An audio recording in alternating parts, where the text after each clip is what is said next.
आषाढी एकादशी निमित्त विठ्ठल रुक्मिणीच्या दर्शनासाठी पंढरपूरमध्ये लाखो भाविकांची गर्दी आहे।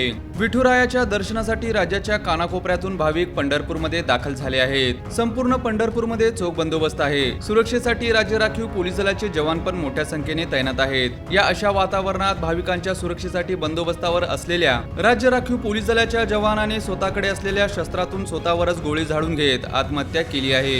ही धक्कादायक घटना आषाढी एकादशीच्या दिवशीच पहाटे घडली। आत्महत्या करणाऱ्या राज्य राखीव पोलीस दलाचे जवानाचे नाव रामेश्वर ध्रुपद साबणे असे आहे। आषाढी वारीतील गर्दी आणि सुरक्षा लक्षात घेता SRPF ची तुकडी पंढरपुरात तैनात करण्यात आली होती। या तुकडीतील रामेश्वर ध्रुपद साबणे या जवानाने आत्महत्या केली आहे। पहाटे 2:30 वाजण्याच्या सुमारास मंदिरात विठ्ठलाची शासकीय महापूजा सुरू होती। ही पूजा सुरू असतानाच रामेश्वर ध्रुपद साबणेने आत्महत्या केली आहे। गोळीचा आवाज ऐकून सहकारी जवानांनी तात्काळ घटनास्थळी धाव घेतली, मात्र गंभीर दुखापतमुळे रामेश्वर ध्रुपद साबणेचा जागीच मृत्यू झाला। रामेश्वर ध्रुपद साबणेने आत्महत्या केल्याचे लक्षात येताच स्थानिक पोलिसांच्या सहकार्याने पुढील कायदेशीर कारवाई सुरू करण्यात आली आहे। रामेश्वर ध्रुपद साबणेच्या आत्महत्येचे कारण जाणून घेण्यासाठी तपास सुरू आहे।